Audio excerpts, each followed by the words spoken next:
My name is Kevin Hines, and in the year 2000, I nearly died by jumping off the Golden Gate Bridge. I was depressed, I was terribly suicidal, and I thought I was a burden to my family. This was the furthest thing from the truth. I am beautiful, and so are you. Life is the greatest gift we've ever been given or will ever be given. So live it with me, and be here tomorrow and every single day after that. Welcome to the Mental Health Marvels Podcast. What is crackin', Hope Nation? It is your friendly neighborhood Kevin Hines, and this is another episode of your favorite Mental Health Marvels. I'm here with Chef Ghahreman. Hello, Chef. How are you? Nice to meet you. Great to see you. So glad to have you on the show. I'm here with the wonderful, the indubitable, the phenomenal, the extraordinary brand developer and strategic networking expert from whoyouknowinc.com. My co-host, Mr. Jeffrey Evans. How are you, brother? Great to see you again. Great to see you again. We are going to have a conversation with Chef Azmin about his life, career, and what the path you've been on to help change minds by changing guts. All right, let's get right into it. My first question for you, Chef Azmin, is of all the places you've traveled all around the world in the past 38 years as a notable chef, with lived experience from Europe and the Middle East, Asia, Australia, all over the globe really, and looking at international cuisine, what is your favorite place in the world, and what's your favorite place in the world to cook? Whoa, that's a tough question. In a nutshell, to me, when I was raised, I learned from early stages that home is where you hang your hat. So to go and answer that, I can go around the world and say every place that I've lived has had a special stamp in my heart.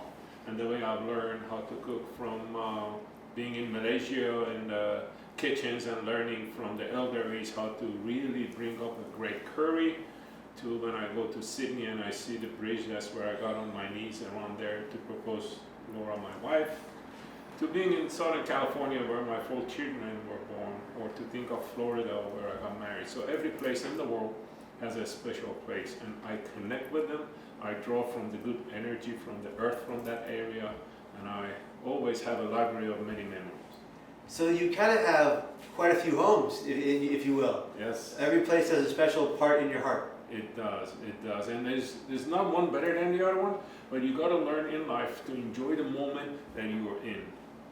You know, take that moment where you are. If you're in front of a beautiful painting that you are, let's say, in a museum somewhere in Italy, or if your feet are touching the waters from Pacific Ocean and sunset, take that and capture it. Be in the present moment. Yes. Be right here, right now. Right now. I love it. That's fantastic. You also have mentioned that, we know there's 5 senses, Yes. but you believe in 6 senses. Tell us about the 6th sense. Well, the way I think in life is you're given, when we are born, right, we have a lot of senses that we are inquiring and learning how to do, from smelling to hearing and all those. As we grow to be an adult, we have to develop the 6th sense, and to me that means getting all 5 of them into one and understanding what those 5 can do in order that you can achieve a step above and beyond what we are put on this earth for. Enjoying food, understanding the whole senses of crunch, smell, seeing it, tasting it. That's what I believe in 6 senses. And a lot of people may say, well, I don't believe in it. If you don't believe in it, you don't believe in it. But if you want to really think about it and believe in it, if you exercise all those things, and when you look at you're eating, let's say, a bowl of fruit, take a look at every single element that's in it, look at the flavors, look at the colors, and you go forward, then you put all of those together, you say, that fruit gave me the best that I can do above and beyond. And understand, a lot of people say 6 senses is umami right now, right? It's the word Japanese for extra flavor that's around us. Right. But to me, the 6 senses is around us, and you get sometimes that somebody's going to call you. You get, because you're getting all your senses together, and the sixth one is just there to guide you through it. So it sounds like you're taking and making that sixth sense more, again, being in the moment, especially when eating, taking all five senses, and then the sixth sense becomes really enjoying that food in every aspect of it. Imagine at your home, you have a fuse box, and you have each fuse for living room, study room, kitchen. You have 5 of those. Together, they make a big box. Right. And the energy that you get from it is total in one. And that's the way I believe. Energy is something that is around us. We got to capture more of it. Okay. Terrific. Beautiful. Energy is something that's all around us, capturing all of it together, making sure we're feeling that energy and putting good energy back out into the world. That makes perfect sense. We know in your career path, in your life's journey, that mindfulness is something that's one of the most important tools to hold on to in your efforts, and something that you think is missing in general culinary social life. Our body, in your opinion, is meant to eat seasonally. Can you express what that means, first of all, to consume whole foods, food fats, grains, and awareness to choose to eat the orange, not just drink the juice? What does that mean? When you think about mindfulness, everybody should eat the palm of their hand, if you think about it. And divide that into 4. You should have your protein, you should have your good carbohydrates to a point, you should have your vegetables, your fruits. And if you think that this is exactly what we need to eat, in the 1900s, the plates in the United States were 10 inches, for instance. Now the plates are 12 inches. So what does that tell you? That tells you we want bigger, we want more.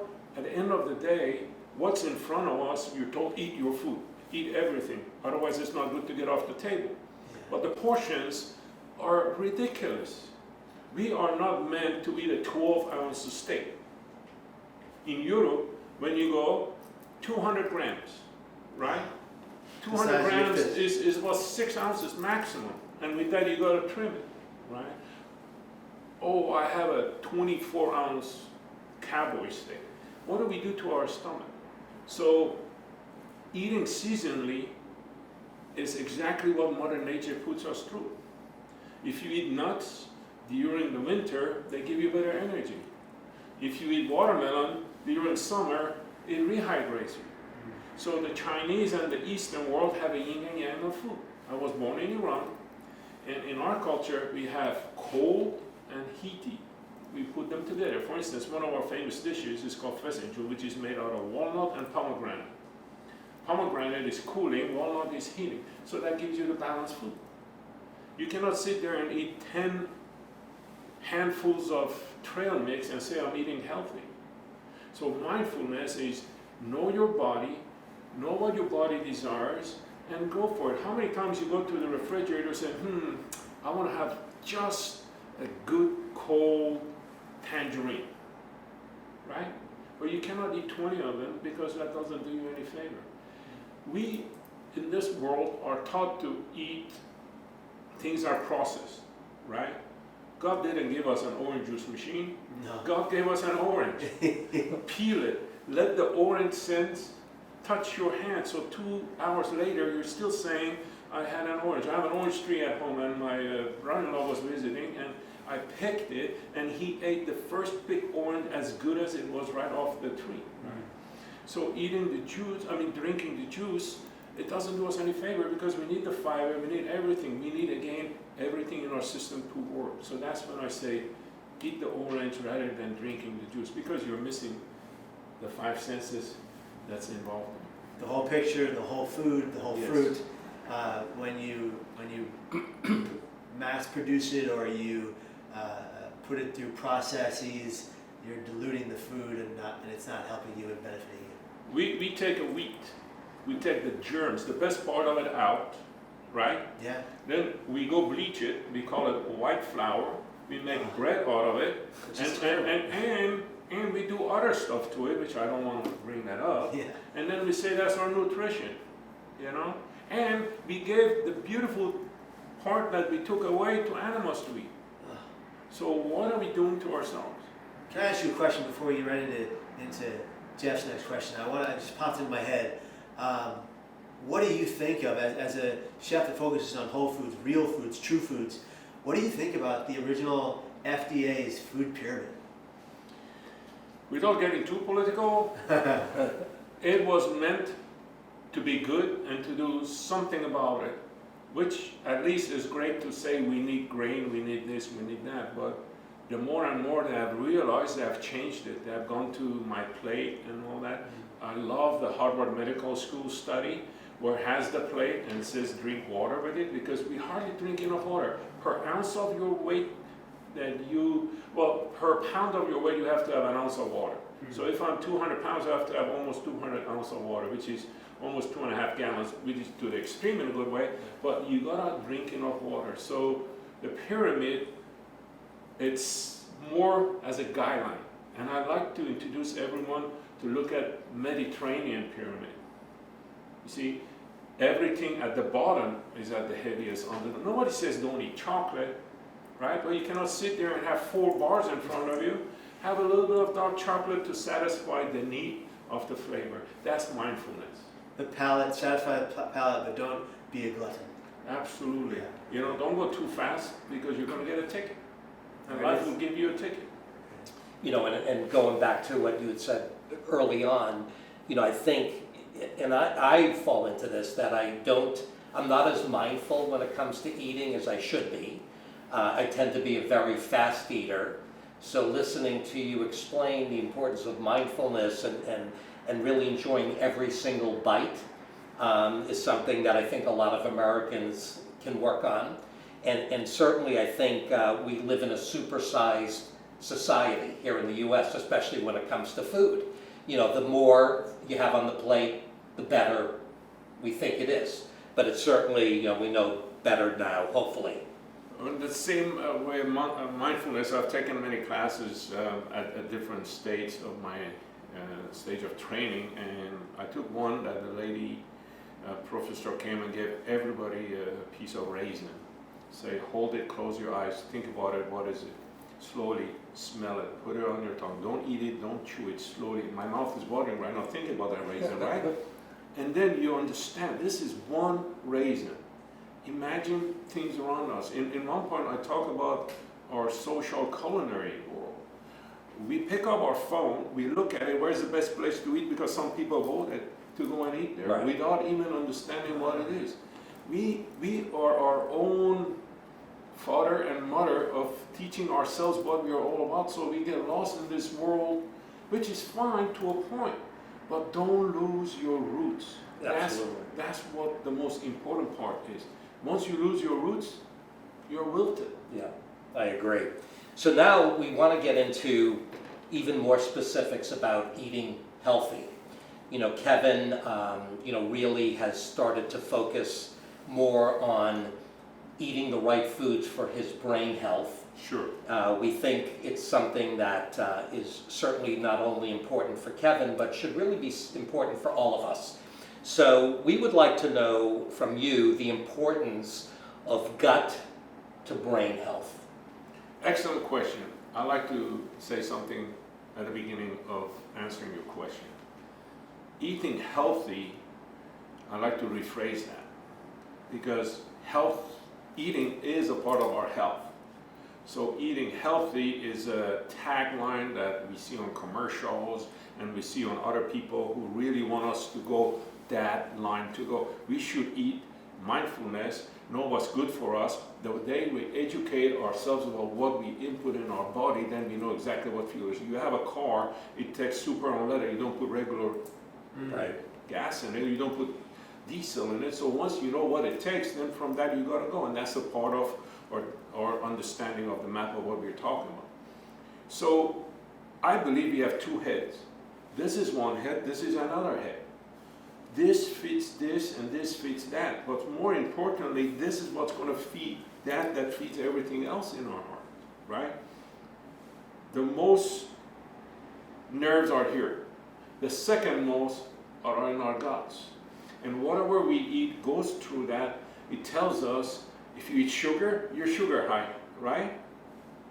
I took another class to understand better on diabetic type 2, about sugar and all that. And one professor was talking about why these old ancient nanas and grandmas and all those, as soon as they saw a child being disruptive or they were babysitting, they gave them eat, eat, eat. Right. Well, that doesn't help because that calms the kid down, but later on, their body goes up and down. I mean, if you understand glycemic index and know that high fructose corn syrup is going to give you the high and then it's going to drop you like you fall from a ladder from 10 stories, then you learn that I should have a date, I should have a piece of dry fruit or whatever it is, because that's going to stay in my system and go longer. So that tends to be more, of us as individuals educating ourselves. 100%. And I think there needs to be more of that happening because,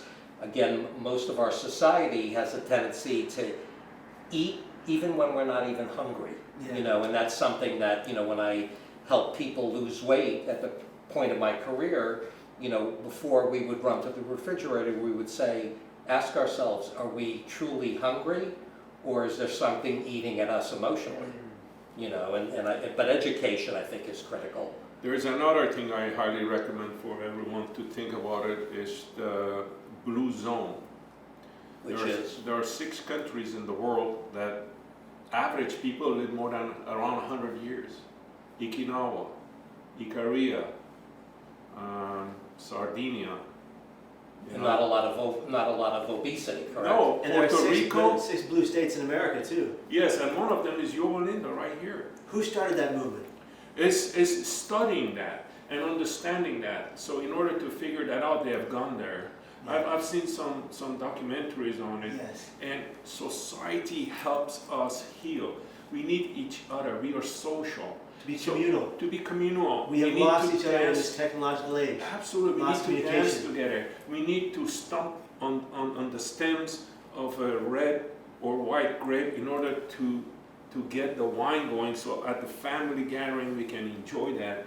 We need to cultivate together. We need to have each other watch each other's children. We need to take our siestas. Our brothers and sisters keepers. Yes, we get up at 6 in the morning. First thing you do, and my wife tells me, Lord, Azmin, don't look at your phone. Unfortunately, bzzz, is right there. Oh, what did we do last night? Oh, what is this? So instead of just be social, then we get in the car, we go, we stop by a quick drive-through, hopefully not, right? And then from that we go to work. First thing we do, my computer is on, answer the phone. We're in an air-conditioned area. We take an elevator up. I mean, I'm guilty of that myself, Yeah. but when you say mindfulness, there was this study done, right? In Sweden, I think, or somewhere. Again, I love to understand this. Escalator versus 30 steps. 90% of people took the escalator. It's shown in the United States, we go around 6 times a parking lot to find a closer parking to our grocery store rather than park 30 slots down. Or get into a fight with someone who's taking and cut them parking. I mean, humbleness, understanding of what these are doing is also a slow killer for us, Yeah. right? It's like poison well that we're drinking from. I always take the stairs. Stairs never fail. And I It's good try. for you. I But try then to again, also. you know what we do? We get on our phone to see how many steps we took today. Yeah, we do. I mean, And that means we're not in the moment. no. That means we're not present in the moment. We're No. focusing on the future and what we can do about losing those calories. And it's all about pre-planning or post-planning as opposed to being right here, right now. And I was living in Hawaii. I read the newspaper those days in the 90s, and I read the father said, stop, smell the rose right now. And ever since then I've done that. It's just 1 second, stop, smell the rose. Very important. Yes. Very And important. appreciating the people that are right in front of you. Yes. And I appreciate you. I appreciate you. And I appreciate I you, appreciate Chef. you. And how many people, when they shake your hand, they don't even look you in the eye? That's right. Yeah. That's You know, right. I teach my children, stand up, firm hand, look in the eye, and say thank you. Mm. That's what's all about. And remember people's names. Absolutely. Yeah. So you are a first-generation immigrant who's from You're wrong. Iran, and you've developed many companies in your lifetime. Your most current company has 150 employees. As a first-generation immigrant, what does that mean to you to have such outward success here in America, even just inner success and life skill success? I was raised with a family that my father always taught me, family taught me, always put food on people's table, never take it. So you have that in you. You come from the wealth of those days in the 70s in Iran, go to Switzerland, and then you come to US and you go to school. All of a sudden, the revolution is done, and now, you know, of course, I don't blame anybody for pointing at us that why did these hostages happen and all those. So I grew through all those. I went to school. I went to culinary school. I learned that I like to work with my hands, and my hobby is cookbooks. I have over 1,600 cookbooks. And I learned a lot from that. So those are things that have taught me how to do better in my career, in my life. And one of my mentors said, work for hotels and become a chef because you can move around. So moving around, I learned in life that, hey, you can really, really impact people's lives. So being an immigrant to the United States is a land of opportunity. I wish for every person who's born in this country understand the joy and the love of our first plane that lands in the United States. And you go, what is this? I settled, my first trip was in Seattle. I go, there's a ship going, there's a train going, there's an airplane, Boeing factory, there's a highway. What is this country all about? That was in '77.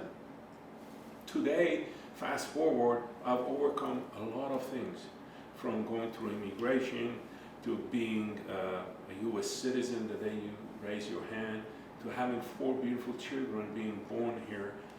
I wish for every person in this country be together and understand that so many other people around the world are jealous of what we got here. This land is the land of free. It has everything you want. If you want to go sleeping in your couch and make a couch potato, go for it. If you want to get up and have 2-3 jobs and make a saving and build your home and do that, it's up to you. Nobody's stopping you. Only your mind stops you. But congratulations to, you know, coming to this country, taking advantage of all the opportunities that this country afforded you, and now to employ 150 people is amazing. And especially today, in our political environment, immigration is certainly a big, big issue that we're dealing with. But you're such an example of what can happen when you put your mind and your heart and your passion into taking the opportunities that come your way. Well, thank you. Also, during the downturn of the 2009 economy, what I did is I didn't lay anybody off. All I did, I went and get other businesses, and instead of having somebody work 40 hours, I gave them 20 hours and another person 20 hours, so at least they can pay rent. And that's how you can divide and conquer. Right. And now I have employees, and my restaurant has been 13 years. I have employees, 80% of some of my service people have been there from day one. Wow. Wow. So that's the Which Sapphire is your Yes. restaurant on Pacific Coast Highway in beautiful Laguna, California. Yes. I've been there. I need to We have bring to Kevin go. and Love to Marge cook for there. Oh, that would be amazing. But it's really, when I met you for the first time and saw what you built from nothing, it's pretty impressive. So my question to you is, tell us a little bit about your programs that you've developed from Sapphire with schools as well as at work programs, because I'm very impressed by the company that you're overseeing, the Sure. commissary in Irvine. Sure. Well, the first thing, Sapphire is a ring I gave Laura, my wife, to marry me. So Oh. it is one of the most closest thing to my heart, and it's right here. So anything I do got to be above and beyond that. As I mentioned earlier, during 2009, I was sending my kids to school, and some of the parents were saying, hey, this food that you're giving your child, why can't we have it at school? So in that sense, I started a little bit here, a little bit there, and from one school, we went to 9 schools. At the moment, we serve about 6,000 meals a day, 5,500 to 6,000 meals a day, for all of the children. I've trademarked 6 schools, I think, in Orange County? 9 schools nine. in Orange County. One school is 2,000 students and 250 employees. So I've trademarked a couple of things. Every child deserves a healthy start. And I've said every child is my child. I have 4 kids. I will not give anything to anybody's children that I will not give to my own. Once you wake up every morning with that in your mind, you're not going to cut corner. You're not going to put corn syrup instead of real maple syrup, like our French toast as a real Vermont maple syrup. Wow. So let them enjoy their 5 senses, so hopefully in life they can build their 6 senses. And with that, through some connections, some friends, they have asked me to start bringing that sort of attitude to workplace. So I have Sapphire at Work, where we have a few places in Orange County that we run their food program, and we have kitchen, we have gardens. Our chef go and see what's coming up, and we have it the next day on the menu. We have a global cuisine. My understanding of many years that I've learned how to cook is global. So at this wonderful place that we run, you can have 9 different items, 3 different stations from India to America to North Africa at one point, plus all the fresh items made. Bread should be made daily. Dressings are made from scratch. And I can imagine the impact, at work where employees, and I think Google might have been one of the first companies to incorporate, a kitchen and a commissary for their employees, because I guess studies have shown more productivity. When employees can get a great meal right on the premises, and that's what you have been building, I know, around the area. Yes, I've done some study. For instance, if you have to come down the elevator instead of taking the stairs from your work, you get in your car, you go to X, maybe 5-10 minutes drive, you park, you go buy food, you bring it, you go. That's about 75 minutes. However, if you're at work, you come down, you eat, you go up, social interaction, your engineering, your development, hey, how did you do that, right? It gives it better environment, that's 45 minutes. So a company that average pays $100,000 top people, if you do the math, and I cannot take that to a bank, but I can just say it's about $1 million in savings or productivity savings. Yeah. Wow. And that you cannot measure. Plus, what we offer is breakfast, snacks, lunch, dinner, and you can take dinners home for the family. You're working. Come and get very reasonable. People for 4, people for 6. Well, I've seen it firsthand, and it's pretty amazing. Thank you. For sure. And they're gonna work longer hours. They're gonna eat healthier. They're going to be more productive. They're gonna have more, lunch meetings where they have more ideas. There you go. And those ideas lend to more productivity. And so building, offices and companies all over the country and all over the globe would love this kind of interaction. Certainly Google, I know there's some groups in San Francisco, video game companies that do the same thing. I know that there are similar spaces to eat in Microsoft and at Best Buy and et cetera. So it's the smart way to build camaraderie within a group of workers and employees all over the world. So to say it in our world, in our conversation, is workplace mindfulness. Workplace mindfulness. So you're not just talking about life space mindfulness. You're talking about mindfulness in your entire ecosystem of existence. Yes. And so that you become the most best balanced self you can possibly be, or group. It's fantastic. So as a global chef, you've had several juxtapositions in your efforts. You've worked for local soup kitchens for the underprivileged. You've worked with royals and presidents. And you were raised with the following motto from your parents, I understand: think right, say right, do right. Can you explain that to someone who's just heard that for the first time? The old religion of Iran was Zoroastrian, and they believe in this saying, think right, say right, do right.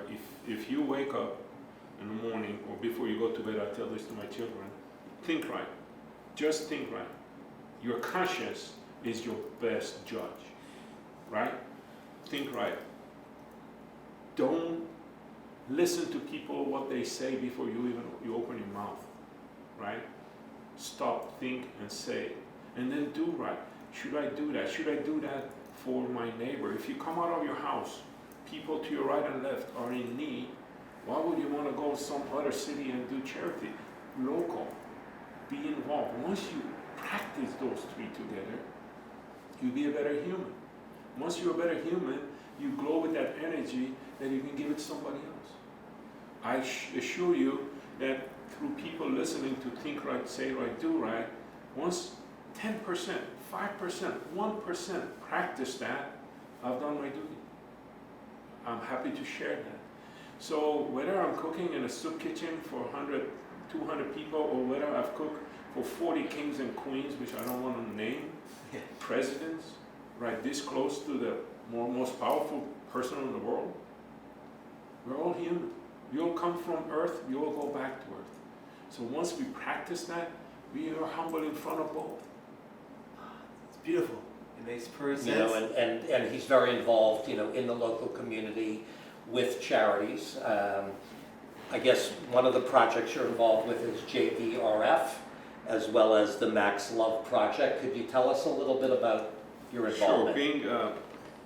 Being diabetic myself, in 2002, I was the executive chef at the San Regis in Laguna Beach, California, by Dana Point, and we were hosting juvenile diabetes fundraiser research, JDRF, and I woke up, I look at my wife, Laura, that morning, I'll never forget, it was a Saturday in February. I said, Laura, I gotta do something different today. She goes, what are you gonna do? I said, I'm gonna auction myself off to go and cook in somebody's home through the powers that I have with the hotel and the catering and the wine and the bars and all those, and see what I can do. That night, 2 people raised the paddle, $10,000 each. That was my first fight. Through all those and being at San Regis, one night by myself, I raised $250,000 by doing the same. For juvenile diabetes. For JDRF. Wow. So far, for JDRF, and I'm not saying dollar, I've raised close to over $750,000. Then I met Audra. Audra is the mother of Max, and Max is a beautiful young man who is fighting cancer, and their motto is to change the way we can educate families in order to eat better, so then we can starve cancer cells instead of feeding them this and that. So they have made mobile kitchens. They can go to hospital, and this is maxloveproject.org, and I support that from my heart. And we cook in a farm every year. This was our 5th year. First year we raised $30,000. Right. This year we did almost $500,000. We cook on open fire. All my friends, all the chefs, everybody come, even my kids come, and we serve everybody with the donations from suppliers and all those. This is magical. When I go home, I smell like charcoal. That's the best smell I can go home, and my wife says, I love it. I've seen pictures. I was invited, but unfortunately couldn't make it. I look forward to next year. Next year it's going to be in Tanaka Farm and in Whitey. Oh, we'd love to be there. Absolutely. It's impressive. Impressive. The And Max. Max Love, sorry. Yeah, no, it's okay. Did you have any? No, I was just saying we got to do more for the society. We got to support children. We got to support children. The maxloveproject.org. Please check it out. Please join the team. Be a part of the process. Be a part of the progress and the growth and the positivity and the change. maxloveproject.org. This is it's phenomenal to sit next to you and hear the passion. The passion you have. Thank you for that. I couldn't find the word. The passion you have, and the beautiful work you're doing, which you can tell by meeting you, just comes from your gut. It comes from your gut to brain health. I don't know. It's Connected. It's connected, and you are connected to this earth and the people in it in a way that I've yet to see in my lifetime. So it's an honor to be sitting here with you today. I have my next question is, we've talked about the gut to brain health and why it's so important, and you say food is medicine, medicine is food, and in combination with treatment, food will enhance the experience of better well-being, and of course it'll act as medicine in the right combinations with spices, substitutions for those faced with medical challenges. My question to you is, for the layperson out there who doesn't know anything about this, what foods are the best medicines? That's a very good question. We got to go back to understanding of what our body's telling us, right? It's very important to understand where we are in the stage of our lives and what we need. What I need right now, and I eat, I don't need, I mean, I shouldn't be eating what I ate 20 years ago, right? Understanding that I'm diabetic, for instance, I should stay away from my sugars, I should stay away from bad carbs, I should eat more greens, more vegetables. We should understand that good oils, fish oils, coconut oils, avocado oils is good. 25 to 30% of the fat that we eat is food for our brain, right? So food is medicine to a point that can cure a lot of things. Right now, from my studies, and I have at my Sapphire School program, I have a board of nutritionists and doctors that we all talk together. And one thing we have found out that unfortunately the medical society, the doctors who come out, their education about nutrition is very minimal, right? So the best thing we do, we prescribe. We become a factory of indulging antibiotics. We become a factory of indulging pain medicine. You know, those days, if your tooth hurt, what did they do? Put a clove on it. Yeah. Right? So I'm not saying clove, I'm not a doctor in that way, but what I'm just trying to say, we can go back to earth. Alzheimer, right? They say, oh, turmeric is good. Now you have turmeric latte everybody drinking, right? So understand what spices do to us, what ginger is good for us, why garlic is good for us. Go back to ancestors. Understand the roots of each cuisine. I'm a firm believer of slow food movement. What does that mean? Slow food movement? Yeah. Years ago, one fast food company wanted to go to Italy, and this young gentleman sat on the city hall steps. This is a story that I've heard, so if it's a little bit off and on, but again, you get the idea. And he started the movement of slow food. We don't need fast food in our system. We need slow food. We need the nana and grandma and grandpa pick the tomato, cut the pasta ourselves to a point, and cook it and eat it around the family. Not that you're eating at a stop sign while everything's drooling on you, instead of sitting around a table. Every night we hold hands, we pray, right? What religion doesn't pray? That's getting your systems together and making things strong. That to me is the penicillin of soul. That to me is exactly what our families and we need. So in a way, going back to the idea of food is medicine, anything we eat, right now we're eating things that we need medicine in order to cure us. Ah, very good point. Right? Change that around. Look, if I lose 20 more pounds, I promise you my doctor will take me at least half of my diabetic medicine. Yep. If I keep my pounds down, I'll be perfect in a way. I don't need much medicine. Oh, it's $5, it's generic now. Doesn't matter. How many animals you know in Mother Nature they take medicine? Yeah, none. I was just talking earlier. How many animals you know in Mother Nature that they're obese? Right. Except the animals that we raise. And I was watching a program. I saw this on. It makes a lot of sense. Because we humans feed our pets in the style that we eat ourselves. So if we are obese or we're overweight or diabetic, we're going to feed our cats poorly or too often, and the cat that lives with the human is not going to recognize that he or she is eating too much. If mom and dad are giving them the options, it's going to be there, and the cat's going to be huge.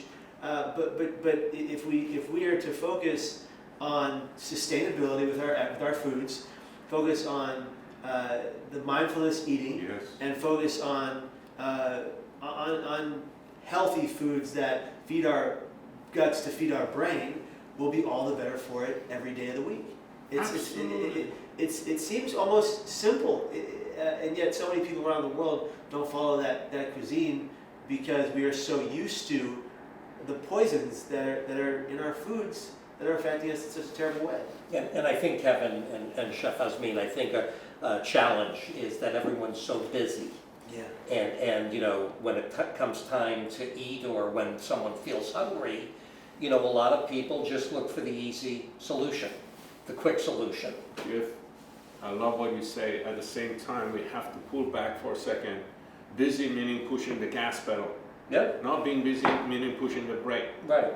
We have both feet. We have to understand what we do and where we go with it. Yep. Right? We use the excuse me for saying that, No. saying we're busy and I couldn't do it, I'm going to exercise tomorrow. If 3 times a week, after dinner, after lunch, you go for a 20-30 minute walk, 80% of your issues in health is gone. No, without a doubt. So, again, it's the mindfulness, it's the education, it's the Social. personal commitment, to making this part of your and life. we should important. have buddies, I go to work out, I have a trainer. If I don't have the trainer, I might not be as productive, but my wife is very much driven productive. That's why I didn't study, I went with my hands in a way, right? So we should have a buddy system. We should have wingmen. Yeah. We should watch for each other. Let's go for a walk. What did you do today? Tell me the best recipe you cooked. When was the last time you cooked?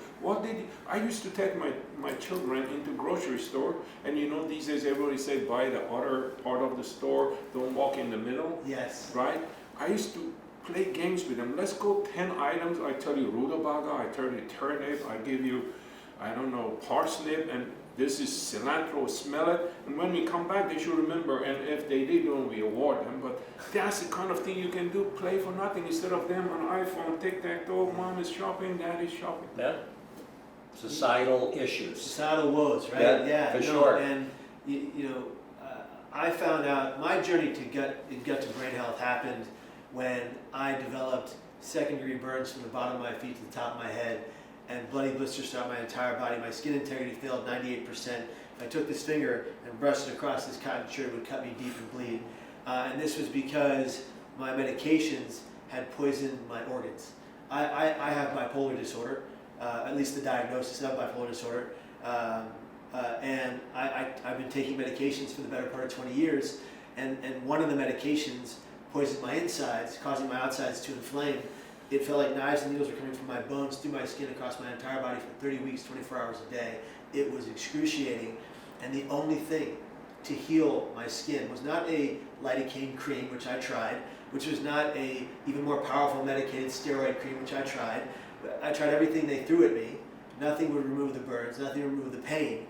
And then I met a man named Max Lugavere of Genius Foods, the book, and yes, that's a plug. And he taught me the benefit of eating non-inflammatory foods. Wow. And when I removed, and let's be clear about it, when I removed dairy, caffeine, refined sugars, and all gluten from my system for 30 days simultaneously, the burns went away. Wow. The lesions disappeared. You can see my skin is great now. My skin was translucent. You could see through me. It was terrible. And so I learned the value of eating healthily most days. I don't follow that program every day now. I do have my gluten once in a while. I do have my dairy and my sugars once in a while. But I try to do the best I can to stay in a stable mindfulness eating technique. And there was a point in that situation where I could have died. I was at the tipping point of what's called Stevens-Johnson syndrome. If you get Stevens-Johnson's, you have a 1% chance of survival. Oh, and so just hearing your message about how you're sharing this type of feeding with the world and the world you've so been a part of is amazing, and I'm grateful. Well, food is medicine. You just Food is medicine, said it. and now we totally answered that. When I ate this way, and when I continue to eat this way, it makes me feel so much better, and I don't have the issues I used to have. It got to a point, Chef, where if I put sugar on my tongue, I would see a red scaly thing right here. Red scaly things right here. It got to a point where it was so bad. Now I've introduced it to my system incrementally, and I can eat it in small dosages, if you will. But boy, was it a trying time. Look at all the allergies. Yes. Right? And your all allergies on nuts, and some schools don't do this and don't do that. But we are missing dirt underneath the finger of our children. Yeah. If they touch earth, that becomes their resistance system, and we don't let them play. Go do 10 times hand sanitizer and all those. grow up. I'm not saying let them go on the streets and and do the opposite, but balance. Understand what it is.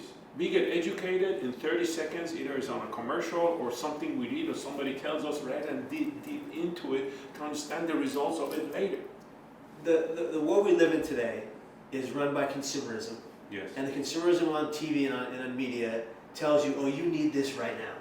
We've all seen that in consumerism in America, where they tell us what we want to eat, they tell us what we want to wear, they tell us what we want to look and feel like, and we fall prey to those things. But I think that if we can be in the moment and recognize what's right in front of us and what our true needs are, you talked about in the beginning of the podcast, you talked about the palm of your hand being the space for the food, or the fist is being all that you need is just right here, and eating past that amount is gluttonous, and it's actually your stomach is already full, yet you still continue to eat. I have an issue with that right now. One of the medications I'm on depletes my leptin. Your leptin is the chemical in your body that's naturally produced that tells you when you're full. So I have no leptin in my body because of this medication that I have to take for my bipolar disorder, which means that I'm constantly aggressively hungry, or at least that's what my brain is telling my gut. What my gut is telling my brain, it's a lie.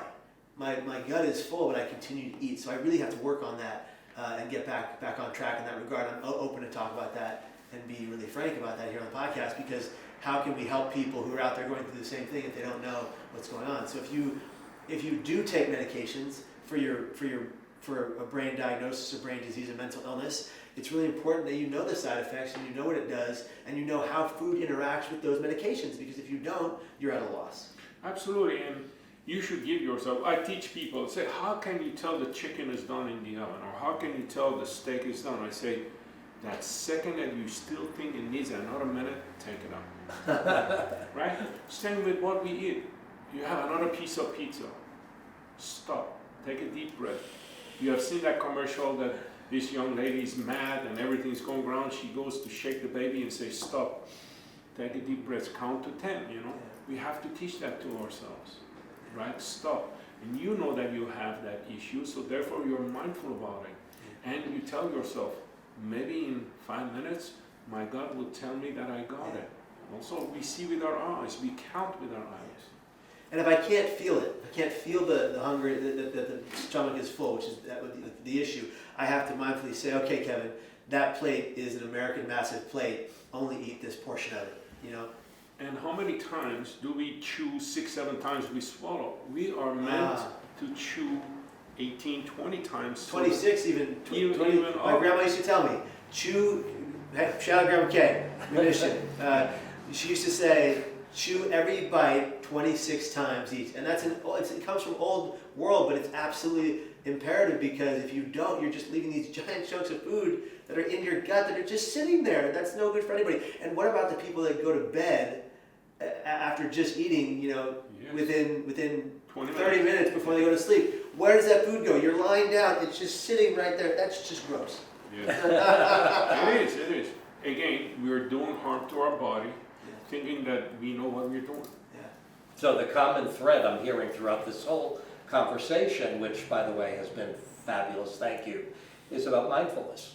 Mindfulness in everything that we do, especially with what we choose to put in our body, how we really be in the moment and think about and appreciate every bite, all 26 bites now that I've learned, because I think I'm only doing 4 bites. So I got to work on that, but it's incredible. I mean, everything you've shared with us today. Chef Azmin, I'd like to close this out just by saying thank you very much for sitting down with us. Thank you for sharing your truths and your journey with us. We greatly appreciate it, and we certainly hope to work with you very much in the near future on helping people eat well and stay well and be in the moment and be aware of and cognizant of the right now. Co-host Jeffrey Evans, extraordinaire. Been great. This is an episode of Mental Health Marvels. We're here with Chef Azmin, co-host Jeffrey Evans, and it's been a wonderful podcast. Guys, whatever you're doing in the world, take a minute, stop right now, and just breathe. and focus on the fact that after this podcast, you can go potentially, if you're one of the people that has been eating poorly, you can go and change your gut health to help your brain function at a higher capacity, to be a better individual than you were yesterday in a positive sense. And do me a favor, whatever you're going through, whatever mental pains you might be experiencing, that we are your mental health marbles. We're here for you to learn, to glean, to understand, and to enjoy this content so you can go out tomorrow and make better choices to change your life and your spirit to be the best person you can possibly be. So whatever the heck you do, be here tomorrow and every damn day after that, and fight the pain, because you got this on lockdown. We're glad you're here. And if nobody else says it today, we love you. We want you to stay. I was raised with this saying that there's two blessings in life. One for the air that goes in, and one for the air that comes out. Because without either one, there's no life.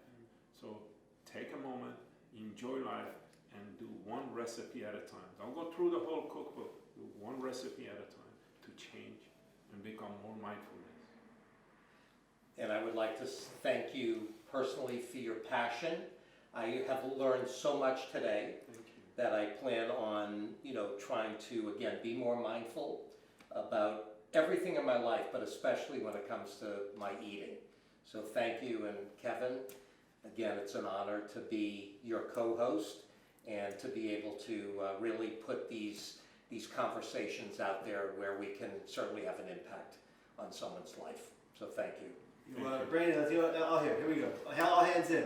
On 3, we are mental health marvels. 1, 2, 3. We are mental health marvels.